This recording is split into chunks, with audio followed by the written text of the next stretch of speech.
আসসালামু আলাইকুম, সবাইকে শুভেচ্ছা। আমি কখনো ক্যামেরার সামনে আসিনি, আমার লাইফে প্রথম। সবার উদ্দেশ্যে একটা কথা বলতে চাচ্ছি। দেখেন, শেখ হাসিনার আমলে আমরা কী ছিলাম, কেমন ছিলাম? ভালোই ছিলাম, শান্তিতে ছিলাম। শেখ হাসিনার আমলে আপনার অনেক গরিব মানুষ ঘর পাইছে, বাড়ি প্রকল্প পাইছে, তারপর আপনার বয়স্ক ভাতা পাইছে, বৃদ্ধ ভাতা পাইছে, কত উন্নয়নশীল করতেছে দেশটা। কালভোট করছে, ব্রিজ করছে, পদ্মা সেতু করছে, আপনার মেট্রো রেল করছে। আচ্ছা, সে যদি স্বৈরাচার সরকার হইতো, সে এগুলো করতো না, কখনোই করতো না। সে টাকা পয়সা গুছাইয়া চলে যাইত, কি দরকার ছিল? সে কিন্তু এগুলো করে নাই। সে দেশকে ভালোবাসে দেয়, তার নিজের দেশের মতন করে, তার নিজের বাড়ি ঘর যেমন করে সেইভাবেই করছে, দেশকে উন্নয়ন করছে। আওয়ামী লীগ বিএনপি দেখে নাই, জামাত লোক দেখে নাই, সে সুন্দর মতন যাকে পাইছে তাকেই সাধারণ জনগণ বয়স্ক ভাতা দিছে, বৃদ্ধ ভাতা দিছে, পরিত্যক্ত ভাতা দিছে, সবাইকে দিছে। সে কখনো স্বৈরাচার সরকার হলে কখনো এগুলো দিত না, কখনোই দিত না। শিক্ষার হার বাড়াইছে আমাদের। আমরা যখন স্কুল কলেজে পড়ছি তখন উপবৃত্তি প্রাইমারিতে পাইনি কখনোই, বই কিনে পড়তাম। তো সে এখন উপবৃত্তি সবাই পায়, ছেলে মেয়ে গরিব ধনী সবাই পায়। তারপর আপনার বই কেনা লাগে না, কত সাহায্য সহযোগিতা করতেছে। তার কি দরকার ছিল? স্বৈরাচার সরকার হলে এগুলো করতো? কখনোই করতো না। আমরা স্বৈরাচার সরকার বলে তাকে অপমান করি। অপমান করা ঠিক না। কাউকে অপমান করলে আল্লাহ তার বিচার করে,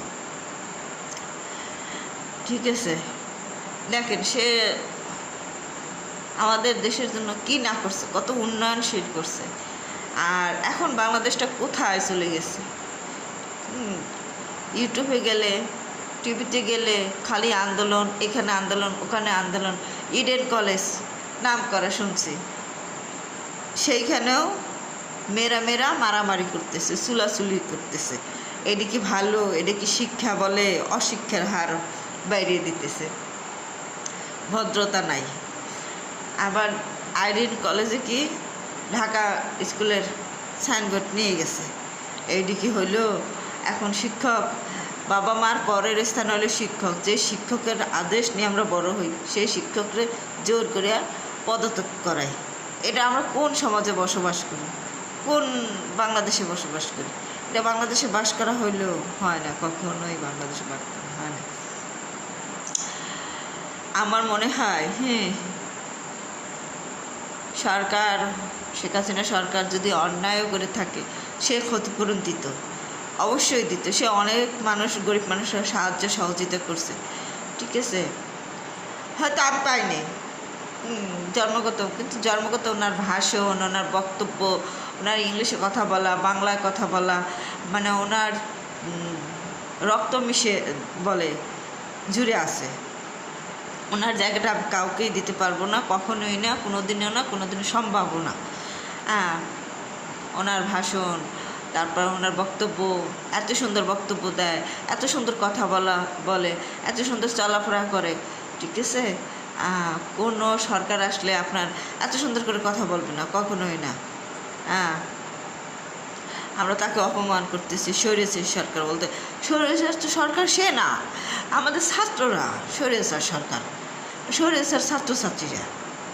কেন তারা কোটা আন্দোলন করছে? কোটা আন্দোলন নিয়ে থাকবে, তারা চাকরি করবে, বেশ ভালো কথা। তারা কেন উপদেষ্টা হবে? আবার দেখেন, তারা এই জায়গা সমাবেশ করে, ওই জায়গায় সমাবেশ করে, এরা কত টাকা পায়, কোথায় এত টাকা আসে, কিভাবে আসে? তাদের ফ্যামিলি কেরিয়ার অত ভালো না, যেখান থেকে উঠে আসছে সেইখানে অত ভালো না। তো এত টাকা পয়সা তারা কোথায় পায়? সমাবেশ করে, কিসের সমাবেশ? বাংলাদেশটা শেখ হাসিনাকে ফেরত দাও, শেখ হাসিনার এখানে দাও, সে আসলে সুন্দর গুছাই গেছে উন্নয়ন করবে। বাংলাদেশের মানুষ ডাল ভাত খেতে পারতো না, এখন ডাল ভাত খেতে পারে, কৃষিকাজ ট্রেনিং দেওয়া হয়, সেইখানে সাধারণ মানুষ সেইখানে সার পায়, টাকা পায়, বীজ পায়। এগুলো কোথা থেকে আসে? সে দেয়। হ্যাঁ, অন্য কোনো সরকার আসলে দিবে না। এমন কিছু নাই যে সে না করছে। তার কথা ভোলার মতন নয়, তার কথা ভোলার মতন নয়। সে এখানে এখনও আছে, থাকবে আজীবন। যতদিন আমার প্রাণ আছে ততদিন সে আমার এখানেই আছে, থাকবে আজীবন, আমার মৃত্যুর আগ পর্যন্ত। তার জায়গায় অন্য কাউরে আমি বসাবো না। এখন দেখেন আমাদের বাংলাদেশটা কত উন্নয়নশীল দেশ হতেছে। কিছু কিছু লোক তা ভালো লাগে না, চুরি করবে খাবে, ডাকাতি করে খাবে, লুটপাট করে খাবে, এটি করে খাবে, খায়া বড় লোক হবে, আর মানুষ গরিব হয়ে থাকবে, তার ধর্না ধরবে। এটাই চাইতেছিল কিছু কিছু বাঙালিরা, এটাই চাইতেছিল। আমরা শোনেন, আমরা বাঙালি হইল লোভী, লোভের কারণে আজ এই জায়গায় দেখেন বাংলাদেশের মানুষকে এত ভালোবাসতো সে, সে একটা ভালো